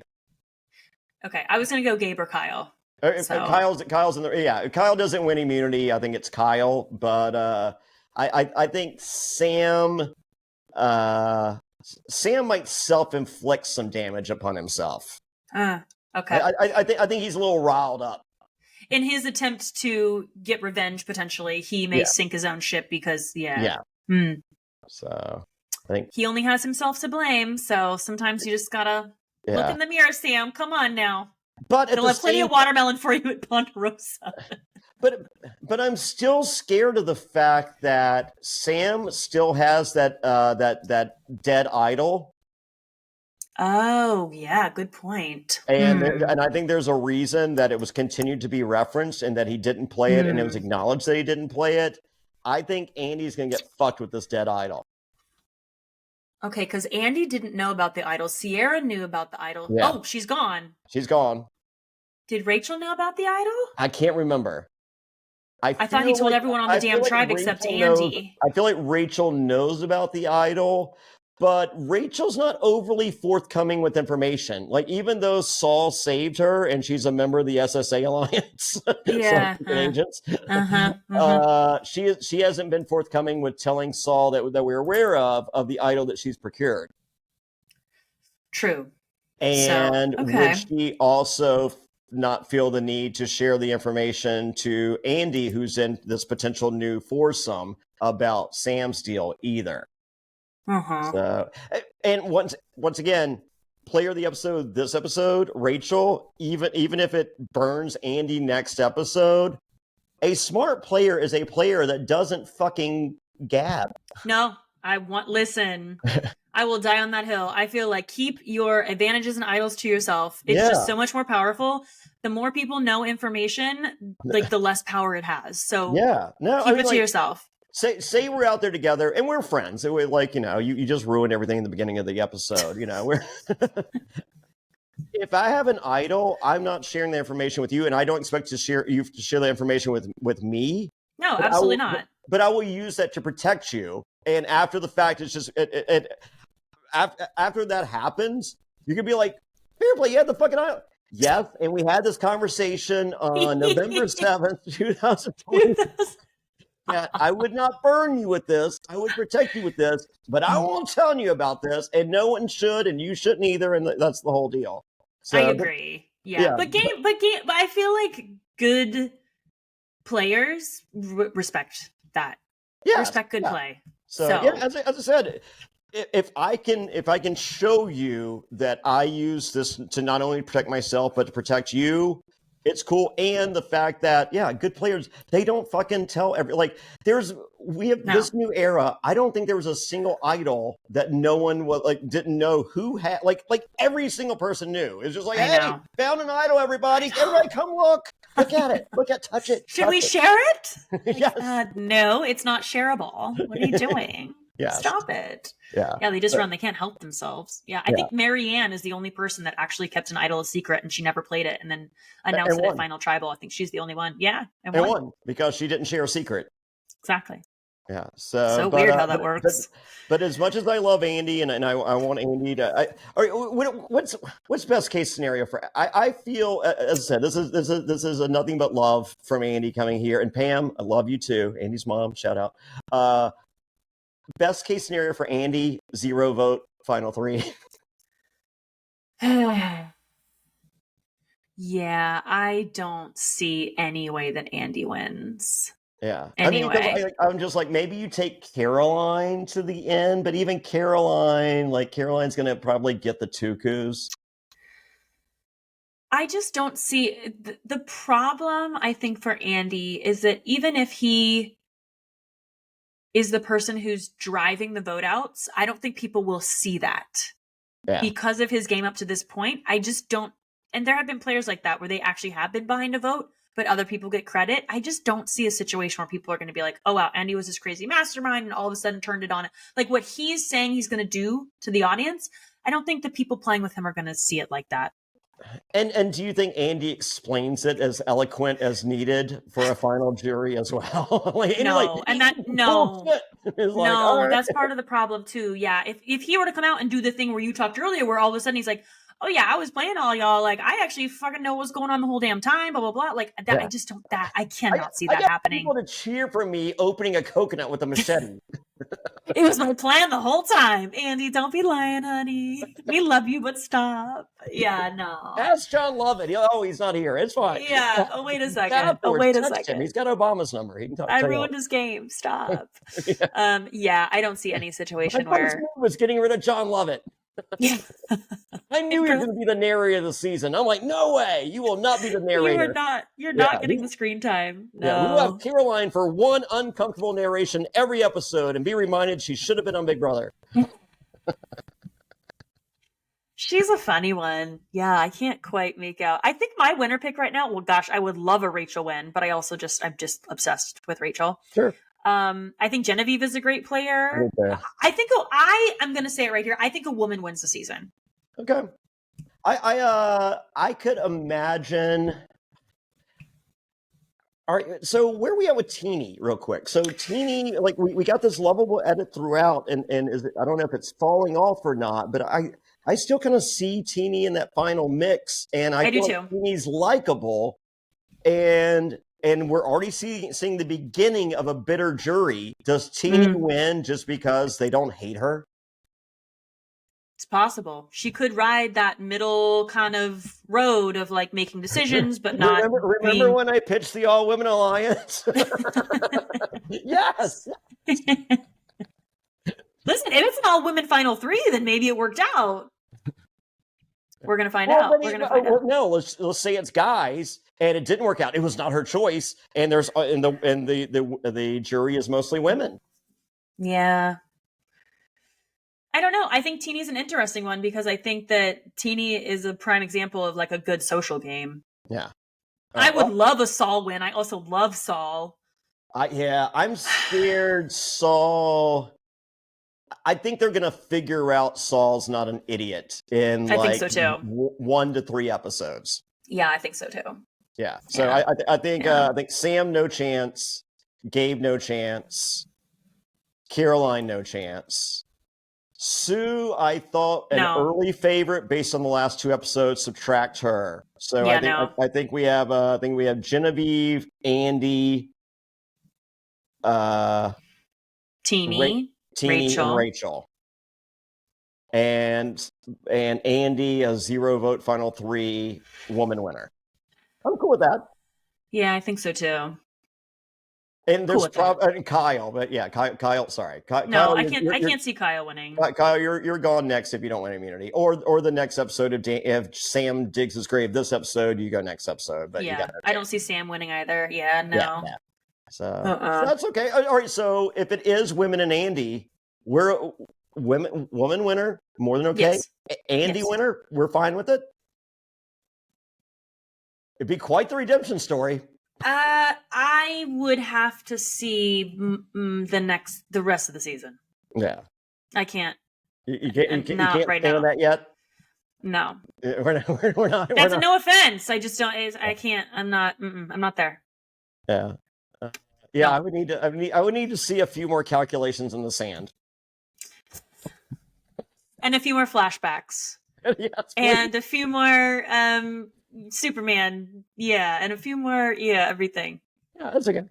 A few more unsuccessful money finds, money hunts. Good God. Yeah. All right. Yeah. Well, this was so fun, Fairplay. Thank you so much. Wow, I had such a good time, and so many fun stories. You told me things I'd never heard before about your Survivor experience, and wow, we talked about 50. I feel like we covered a lot today, so. It was good. Thank you. We almost went. I have never this is almost painful. Well, bye. I feel like I should be laying on a couch and paying you $120. Listen, you can Venmo me. No, I had so much fun. I prefer Zelle. Don't stop. No. You know what? I just really love, it's really fun connecting with people who have different stories from the show. And I love hearing all the old school stuff because it's so different now. And I like hearing the little kind of behind the scenes and what you experienced too. So no, we could talk forever, I'm sure, but we won't. We'll let people go now. We've gone almost 2 hours somehow. Crazy. Yeah, really are. And if anyone got to the end of this, thank you. You want to follow prize. Jonny, follow me. You want a prize. You get a Jeff Probst trading card. No, you do worth not. Worth $1.20. You do not get you can get yours on eBay right now for $1. At JonnyFairplay.com. It's your $1. Oh, they do have my eBay links at JonnyFairplay.com. Thank you. Go buy a record. And go to Jonny's parties. Go to Jonny's parties. All right, Jonny. Thank you so much. We'll see you next time. SurvivorTix.com. Get your tickets now. Do Bye, it. everybody. Bye. Bye.